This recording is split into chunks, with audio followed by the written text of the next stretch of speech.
Could humans replace Santa? Let's explore the shocking logistics of Christmas. Every Christmas, Santa Claus delivers millions of presents to millions of excited little boys and little girls all across the globe in a single night. But what if Santa took a year off? What if regular humans had to take over the entire operation? Would it be possible? Remember, they'll have to do it with no magic, no flying reindeer, and no time-bending sleigh. Operation Replace Santa begins now. Step 1. The Intel Challenge. Let's start at the top, the naughty and nice list. In theory, Santa tracks the behavior of every child who believes in him. A monumentally time-consuming task for sure. But let's be honest, this list isn't enforced. It's motivational PR for parents. So, good news, we can skip surveillance satellites over playgrounds. And we won't be investing in coal. But we still need something huge, a global registry of children who celebrate Christmas and what each one wants this year. We can still call it the Naughty and Nice list just to keep that tradition going. But its real purpose will be to record which present is assigned to which child. For this, we need a comprehensive data collection plan. Letters to Santa will have to be digitized and cataloged using optical character recognition and AI. At malls and shopping centers, remote Santas can be quite useful for gathering information. But each Santa's lap interaction will have to be carefully logged and uploaded. Parent-submitted wish lists will be extremely helpful as well, but they'll have to be gathered via apps or web portals. For the data infrastructure, we'll need the following. One centralized cloud platform, such as Amazon AWS or Google Cloud. We'll need over 10,000 regional data entry workers. We'll need several thousand terabytes of data storage. We'll need round-the-clock moderation and query teams, and custom software for parsing and clustering requests. For example, Barbie Dreamhouse and Dreamhouse Barbie. Same thing, different words. Estimated staffing? Let's say 30,000 seasonal data processors, engineers, and analysts. And that is the easy part. Step 2. Building the North Pole. Human Edition. The next undertaking is building a human megafactory at the North Pole. And no, we can't actually build it on the North Pole, since the North Pole is located in the middle of the Arctic Ocean instead of on solid ground. So we'll stick to Canada or Scandinavia. Now let's look at the workshop specs. We're going to need about 10 million square feet of workshop space, equal to about 230 acres. Toy categories would include electronics, plush, board games, vehicles, and let's say custom requests. Production runtime would be 2 months of 24/7 operation with over 200 separate production lines. Raw materials would be imported globally, including plastic, metals, fabrics, and microchips. Electric consumption would be equal to a mid-sized city, around 2 terawatt hours. Now, with no elves to help, let's look at staffing. We would need 150,000 toy makers, 10,000 engineers, is there an extra zero in there? That's not right. We're going to need some quality assurance for sure.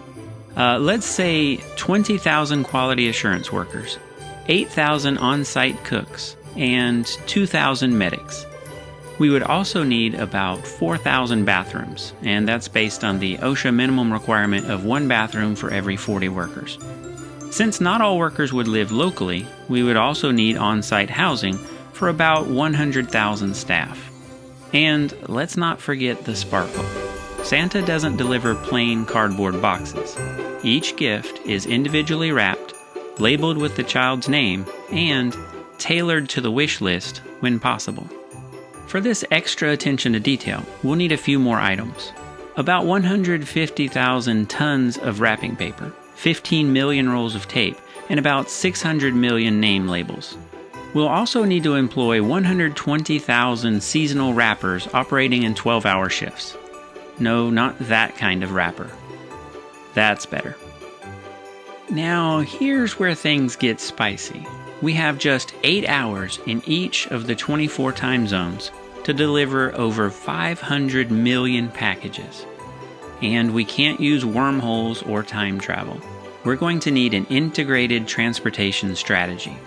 Let's break down the numbers. We'll need 3,000 cargo planes, such as Boeing 747s, 12,000 semi-trucks for continental distribution, 400 container ships for overseas transport, and 5 million local delivery people, operating from mobile depots, vans, bikes, even snowmobiles in some cases.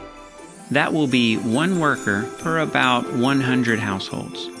In an 8-hour shift, that's one house every 4.8 minutes, all night, with 0 errors. Milk, cookies, gift placement, no barking dogs, repeat, repeat, repeat. On top of the 5 million delivery personnel, we'll also need 100,000 support mechanics and dispatchers. Let's take a look at what we'll be spending. For wrapping paper and tape, about $2 billion. Toy production, another $40 billion. Data infrastructure, let's say $1 billion. Transportation, including the fleet of vehicles and the fuel it takes to run them, about $12 billion. Labor for all categories, $30 billion. Food, lodging, and healthcare, $5 billion. And finally, packaging and logistics, another $4 billion. That gives us a grand total of around $94 billion. So what does it take to replace Santa Claus? A factory as big as a city, an army of millions, a global supply chain operating at warp speed, and nearly $100 billion in costs. And still, we couldn't match the sheer magic of one sleigh, 8 reindeer, and one jolly old man in a red suit. But the next time you unwrap a present on Christmas morning, take a moment to appreciate the real magic. The parents, workers, delivery drivers, and yes, maybe even Santa, working behind the scenes. If you loved this wild thought experiment, hit like, drop your thoughts in the comments, and subscribe for more mind-bending videos every week. And remember, don't mess with Santa's job. It's harder than it looks. I hope you enjoyed this video, and I invite you to check out our next video, which was inspired by Alfred Hitchcock's legendary movie, The Birds, as it explores what would happen if every bird on Earth suddenly decided to declare war on humanity with an organized global attack. Would we survive? Click to find out.